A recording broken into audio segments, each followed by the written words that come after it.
The sewage was ankle-deep when Sheriff Karen started screaming at me from across my flooded campsite. Her designer camping boots were completely ruined, and brown water was seeping into her expensive RV. She was pointing her finger at me, threatening arrest, demanding I fix the mess immediately. But I just stood there on my porch, completely dry, holding a folder full of legal documents. "You did this on purpose," she yelled. I smiled and called back, "Welcome to your official public campsite, Sheriff. I hope you enjoy your stay." My name is James, and for 37 years I had lived the kind of life most people only dream about. Every morning at 5:30, I would walk out my back door and breathe in the sweet smell of hay and fresh earth. The sun would just be peeking over the eastern hills, painting my pastures gold and orange. My cattle would be moving slowly toward the barn, their bells jingling softly in the morning air. This farm had been in my family for 4 generations. My great-grandfather had cleared these fields with his own hands back in 1923. My grandfather had built the red barn that still stood solid and strong. My father had added the chicken coops and expanded the house where I now lived alone since my wife passed 3 years ago. When my grandfather died, he left me everything with one simple instruction written in his will. "Keep the land in the family, boy. Do not let them take what we built." I understood what he meant. Our county had been changing fast. New housing developments were popping up everywhere, turning farmland into suburbs. Property taxes were climbing higher every year. Young farmers could not afford to keep their family land anymore. But I was determined to hold on. This place was not just my home. It was my legacy. Every day followed the same peaceful routine. I would feed the cattle and check the fence lines. I would collect eggs from the chickens and tend to my vegetable garden. In the evenings, I would sit on my front porch and watch the sun set behind the oak trees my grandfather had planted.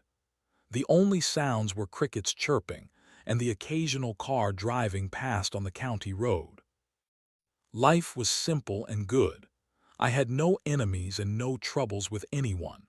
I paid my taxes on time, kept my property clean, and minded my own business. The county sheriff occasionally drove by and waved. The mail carrier always stopped to chat about the weather. My neighbors respected my privacy, and I respected theirs. But everything started to change when the new housing development went up across the county road. Clearwater Estates, they called it. Dozens of identical houses packed together on tiny lots where Bill Patterson's cornfield used to be. The new residents were mostly city people who worked in the state capital 40 minutes away. They wanted suburban convenience with rural scenery. That was when I first met Sheriff Karen. She showed up on a Tuesday morning in early September, driving a spotless white patrol car. Karen was a tall woman in her 50s with short gray hair and cold blue eyes. She wore her uniform like armor, with every button polished and every crease sharp. When she got out of her car, she looked around my property like she was inspecting it for problems. "Good morning, sir. I am Sheriff Karen Mitchell. I just wanted to introduce myself and ask a few questions about your property boundaries." Her voice was friendly enough, but something about her smile made me uncomfortable. She was looking at my farm like she was planning something. Sheriff Karen came back exactly 1 week later, but this time she was not friendly. She brought a deputy with her, a nervous young man who kept a video camera running the entire time. Karen had a clipboard full of papers and a stern expression that meant business. "Mr. Collins, we have received multiple complaints about zoning violations on your property. I need to conduct an official inspection." I was confused and a little angry. What kind of complaints? I have been farming this land for decades without any problems. Karen flipped through her papers with theatrical importance. "Your barn was built without proper permits. Your chicken coops violate the new county ordinances about livestock structures.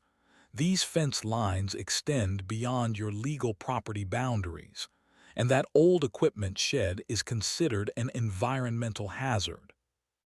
Every word she spoke was complete nonsense. My barn had been inspected and approved by the county 3 times over the years. My chicken coops were identical to every other farm in the area. My fence lines had been surveyed and marked by a professional when I inherited the property. The equipment shed was solid and well-maintained.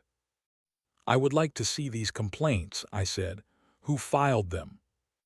Corinne's smile was cold and satisfied. "The complaints are anonymous, but they are very detailed and very serious. I am going to need access to survey your entire property for public safety reasons." The deputy kept filming while Corinne walked around my farm, pointing at perfectly normal structures and making notes on her clipboard.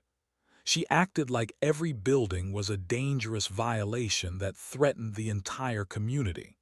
When I tried to explain the history of each structure, she cut me off. "Sir, I am not interested in your explanations. I am here to enforce county ordinances and protect public safety." After they left, I was furious and confused. I had never received any official notice about violations. No one from the county planning office had contacted me. These complaints had appeared out of nowhere, and Corinne was treating me like a criminal on my own property. That evening, I did some research that made everything clear. I discovered that Sheriff Corinne's husband, Robert Mitchell, was a major investor in Clearwater Estates Development Company.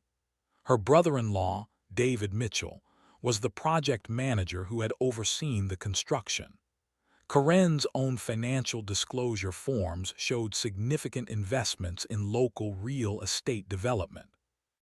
The next day, I called the county planning office to ask about the alleged violations. The woman who answered the phone was very helpful. "Mr. Collins, I show no record of any complaints filed against your property. Your farm has been in compliance with all county ordinances for years. Where did you hear about violations?" "Sheriff Mitchell told me yesterday that multiple complaints had been filed." There was a long pause on the other end of the line. "Sir, Sheriff Mitchell has no authority to enforce county planning ordinances. That is handled by our office exclusively. If she told you about violations, she was either mistaken or operating outside her jurisdiction." Now I understood what was happening. Corinne was using her badge and uniform to intimidate me into giving up my land. She had financial reasons to want my farm converted into more suburban development, but she was betting that I would be too scared of law enforcement to fight back. She had made one critical mistake. She had underestimated me completely. What started as weekly visits quickly became daily harassment. Sheriff Corinne and her deputies treated my farm like their personal patrol zone. They would show up at all hours, claiming they were responding to noise complaints, odor violations, or public safety concerns. Every visit was recorded on their body cameras, but I started recording them too. "Mr. Collins, we received another complaint about livestock odors coming from your property," Corinne would say, standing in my driveway with her arms crossed. "Sheriff, this is a working farm. Of course there are normal farm smells. My neighbors have never complained about anything." The complaint came from a concerned citizen who wishes to remain anonymous. I knew the truth.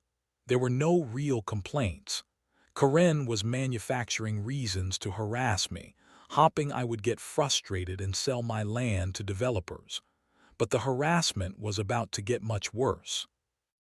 In October, Corinne started telling people around town that my farm was actually designated as a public camping area. She claimed that old county records showed my property had been set aside for recreational use decades ago.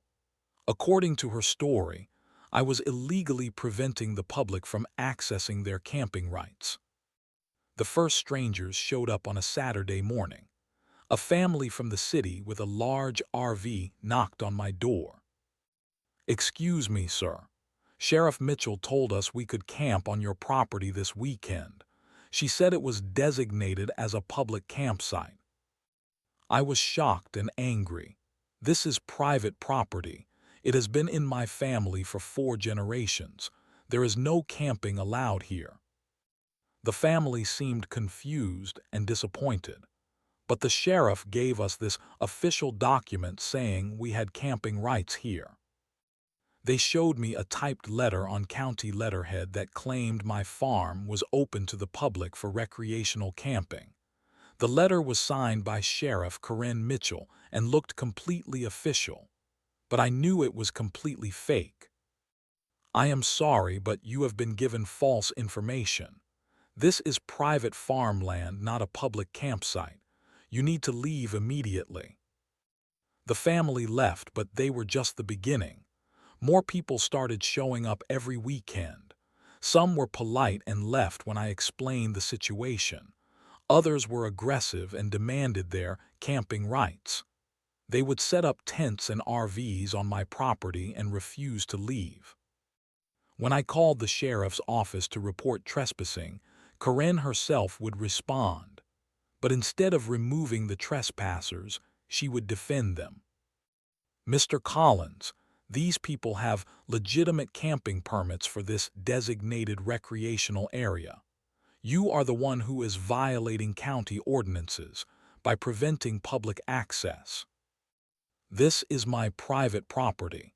I have the deed and property survey to prove it." "Sir, county recreational designations override private property claims in cases of public interest. If you continue to interfere with legal camping activities, I will have to arrest you for obstruction of justice." The situation was becoming impossible. Every weekend brought more campers who believed they had legal rights to use my land. They would leave trash scattered around my pastures. Their dogs would chase my cattle. Their children would climb my fences and get into my equipment sheds. Some of them would even knock on my door demanding access to bathroom facilities and fresh water. Corinne had created a nightmare scenario where I was trapped on my own property, surrounded by entitled strangers who believed I was the one breaking the law.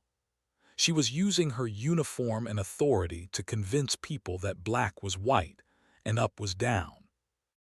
But I was starting to understand her strategy. Corinne needed to establish some kind of legal justification for claiming my property was public land.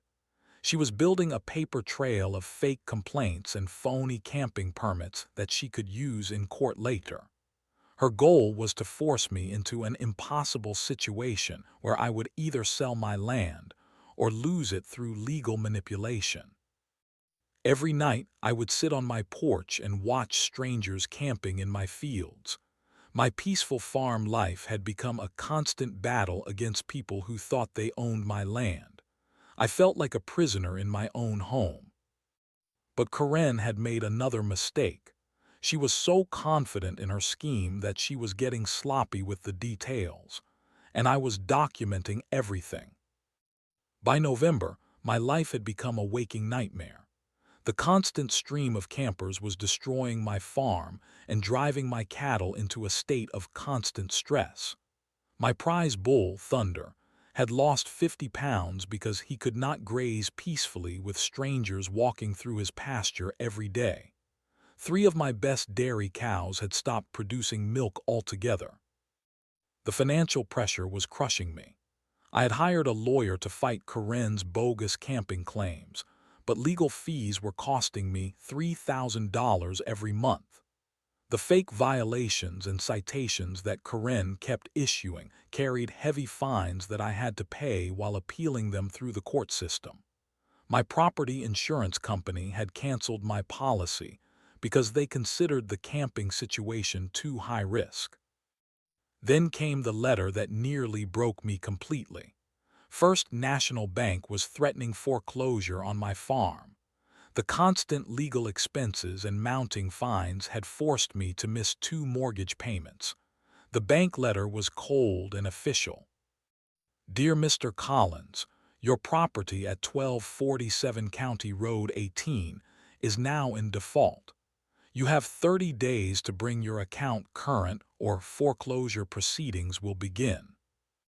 This was my family's land for 4 generations, and I was about to lose it because of one corrupt sheriff's lies and manipulation. I sat in my kitchen holding that letter, feeling more alone and desperate than ever in my life. The worst part came when Corinne filed official paperwork with the county clerk designating my farm as Clearwater Public Recreation Area. The document claimed that historical county records showed my property had always been intended for public use. According to Corinne's filing, my grandfather's original deed had been issued in error, and the county was now correcting that mistake.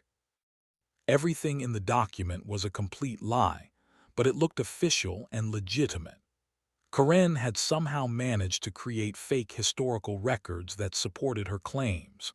When I tried to challenge the filing, I discovered that Corinne's brother-in-law David had been appointed as the historical records coordinator for the county just 2 months earlier. The local newspaper, the County Herald, ran a front-page story about the situation that painted me as a selfish landowner trying to steal public property from hardworking families. The headline read, "Local farmer blocks public access to historic campsite." The article quoted Sheriff Corinne extensively.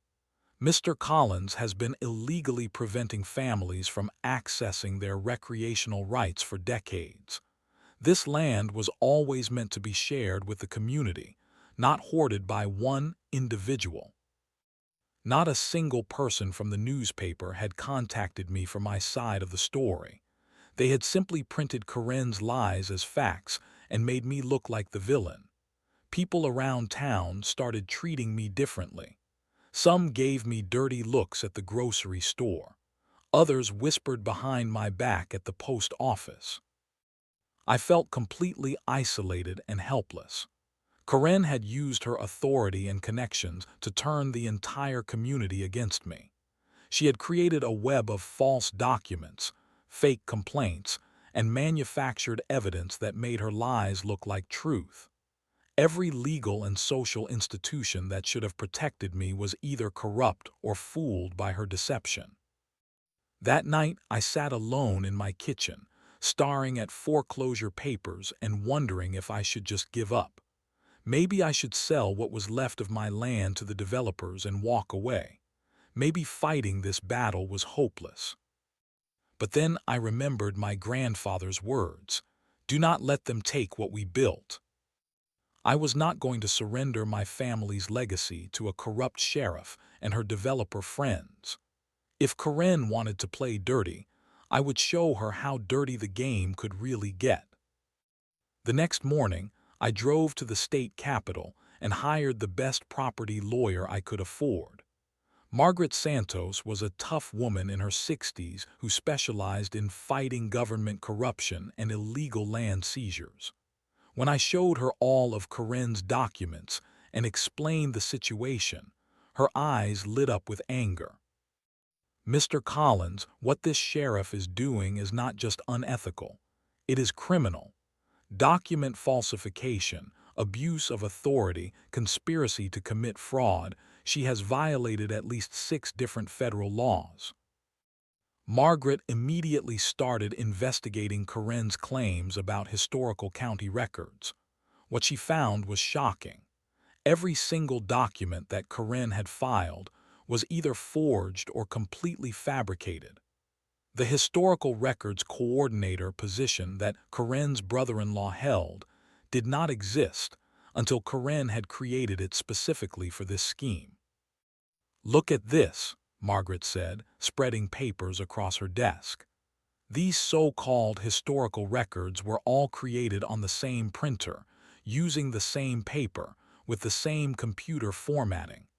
They were supposedly written in different decades, but the metadata shows they were all created last month.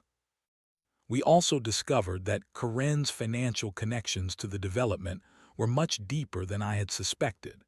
She owned 12% of Clearwater Estates through a shell company. Her husband was the primary contractor for all infrastructure work. Her brother-in-law was positioning himself to purchase my land at auction if the foreclosure went through. But the most important discovery was about Karen's fake camping designation.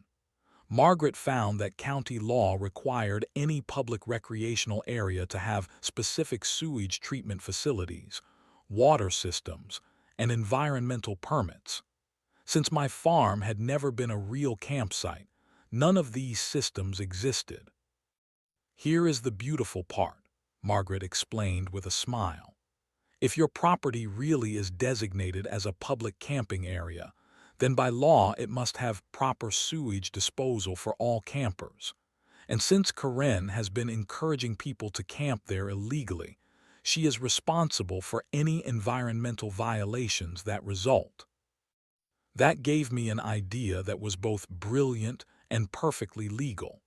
If Karen wanted to claim my farm was a public campsite, then I would give her exactly what she had asked for.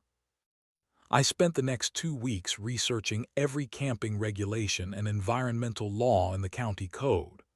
I studied sewage treatment systems, water management, and waste disposal requirements. I learned about campsite capacity limits, environmental impact assessments, and public health standards. Then I hired a team of contractors to install a complete camping infrastructure system on my property. We put in electrical hookups, water spigots, picnic tables, and fire pits. We installed shower houses and restroom facilities. Most importantly, we built a comprehensive sewage treatment system that met all county requirements for public camping areas. The contractors thought I was crazy for spending $40,000 to build camping facilities on a working farm, but they did not understand my plan. I was not building a campsite for profit. I was building a trap. The key element was the sewage system. I had it designed with a special feature that Karen would never expect. The system could be operated in 2 different modes. Normal mode would process waste properly and safely, but with the flip of a switch, it could redirect all sewage waste to any location on the property that I chose. I tested the system several times to make sure it worked perfectly. Raw sewage could be pumped anywhere on my land within minutes. The best part was that everything was completely legal and up to code. I had permits for every component of the system. On December 1st, I filed official paperwork with the county accepting the designation of my property as Clearwater Public Recreation Area. I submitted all required permits, environmental assessments, and operating procedures. I even paid the required fees and taxes for operating a public facility. Margaret handled all the legal filings to make sure everything was completely legitimate. "James, you are either a genius or completely insane, but this plan is absolutely legal. If anyone wants to challenge it, they would have to admit that the original camping designation was fraudulent." Now everything was ready. I had built the perfect trap using Karen's own lies as bait.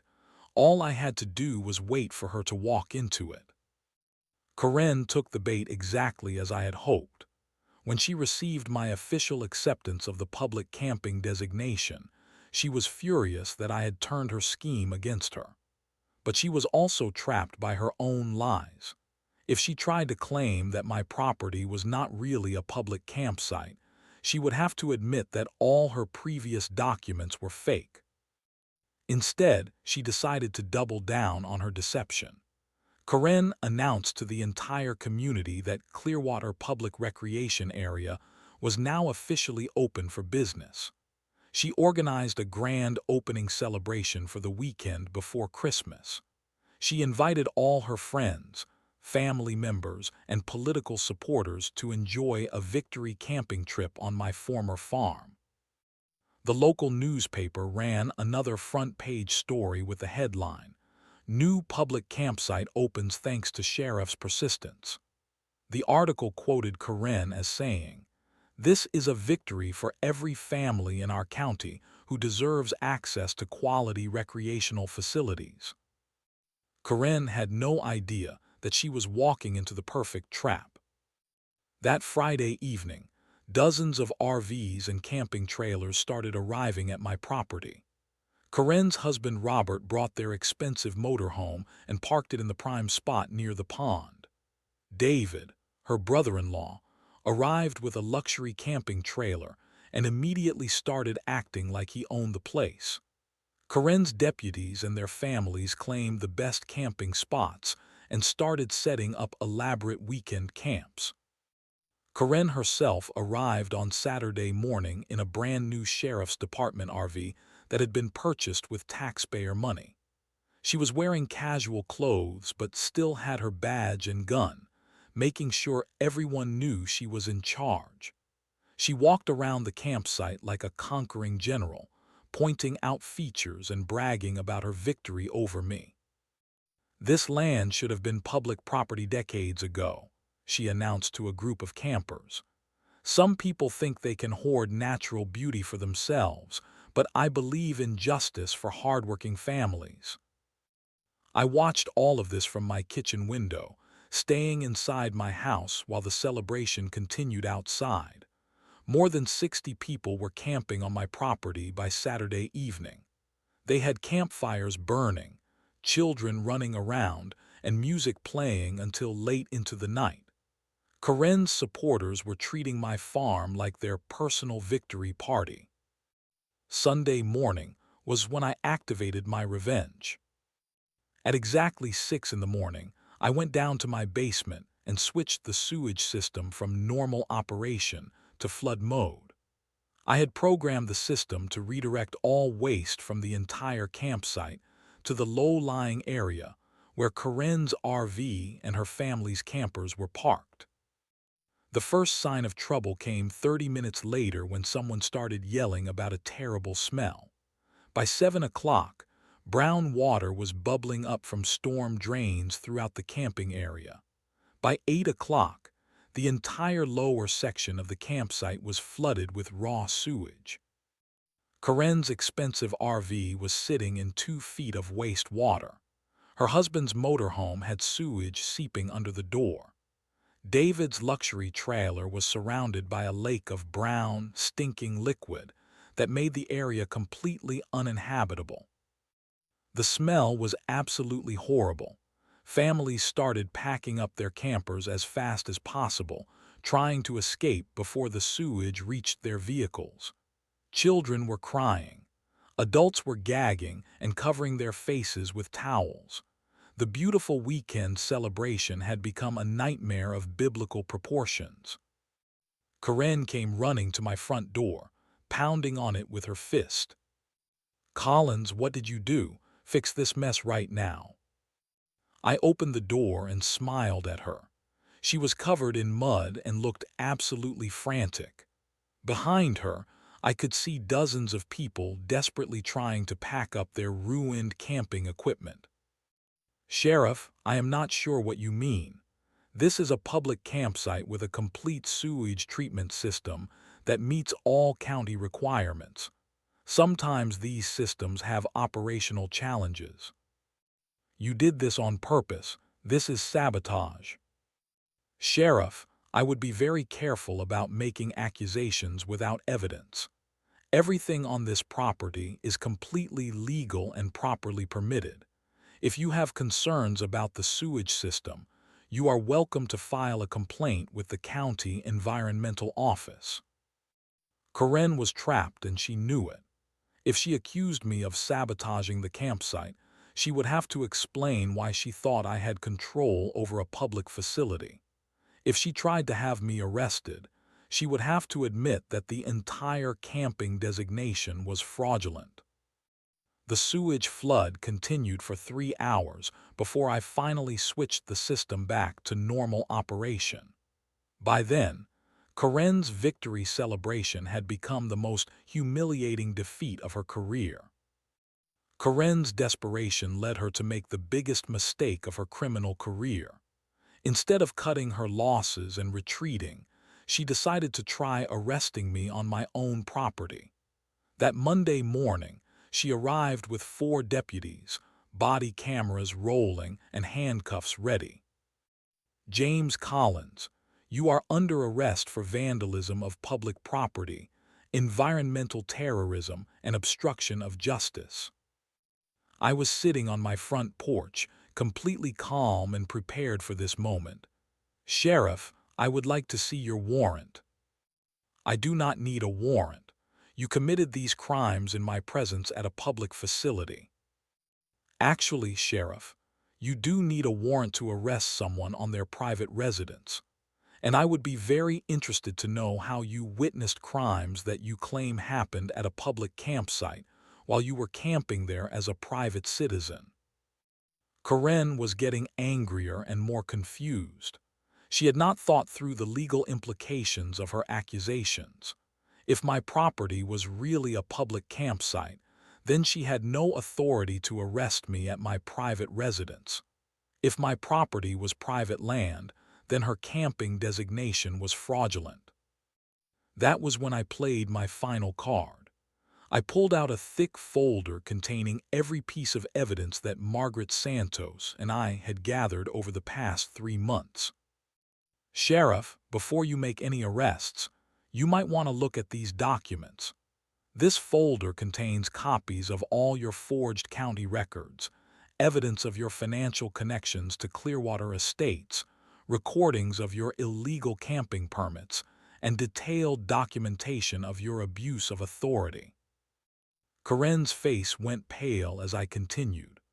"I also have sworn statements from county officials confirming that you have no authority to enforce planning ordinances. I have expert analysis proving that your historical documents were fabricated. And Margaret Santos, my attorney, has already filed formal complaints with the state attorney general's office." The deputies behind Corinne were looking uncomfortable. They were starting to realize that their boss had led them into a career-ending scandal. Corinne herself was beginning to understand that her entire scheme was falling apart. "Furthermore," I continued, "Channel 7 News will be here in 20 minutes to interview me about police corruption and illegal land seizures. I am sure they would be very interested to hear your side of the story." That was when Corinne completely lost control. She started screaming about how I had ruined her life and destroyed her reputation. She threatened to plant evidence in my house and charge me with drug possession. She even pulled out her gun and pointed it at me while her own deputies watched in horror. "You think you are so smart. I will destroy you. I will make sure you lose everything." Her deputies finally intervened, convincing Corinne to put away her weapon and leave my property immediately. But the damage was done. Corinne's threats and erratic behavior in front of multiple witnesses had sealed her fate. The Channel 7 News crew arrived just as Corinne was driving away.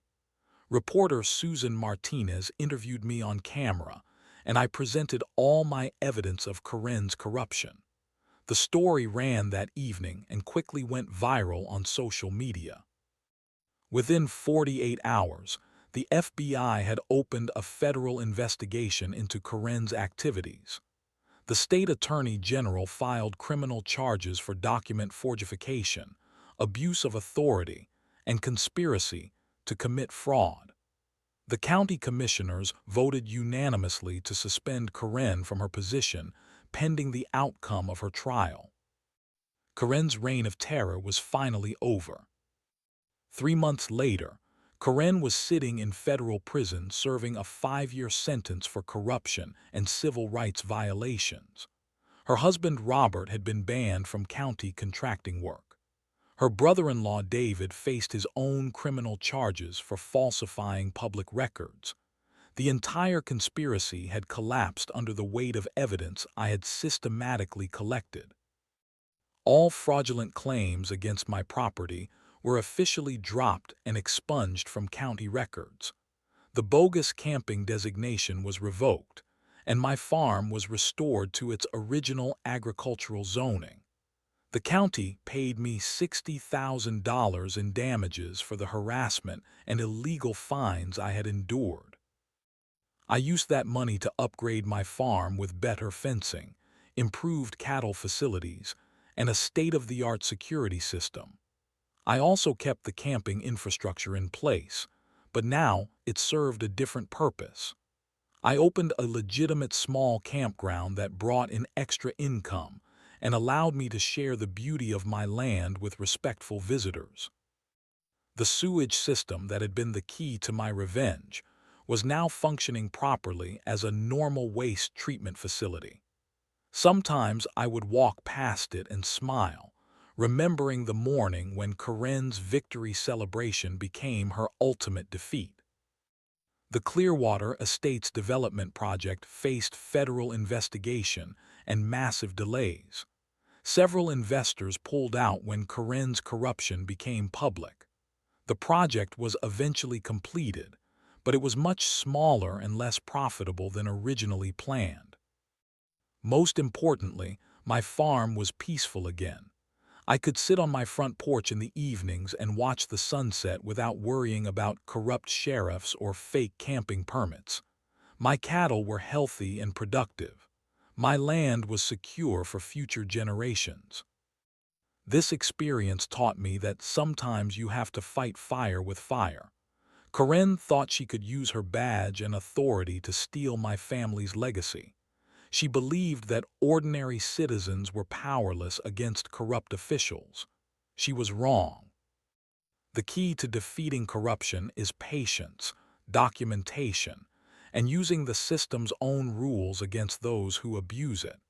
I did not break any laws or resort to vigilante justice. Instead, I used Corinne's own lies and greed to build the perfect legal trap. When powerful people abuse their authority, they often become overconfident and careless. They make mistakes that expose their crimes. Corinne's biggest mistake was underestimating a simple farmer who refused to be intimidated. Today, my farm stands as proof that justice can prevail when ordinary people stand up to corruption. My grandfather would be proud that I kept his land in the family and did not let them take what we built. Sometimes the best revenge is not getting mad, but getting even through completely legal means. And sometimes, the perfect justice is letting corrupt people destroy themselves with their own lies and arrogance.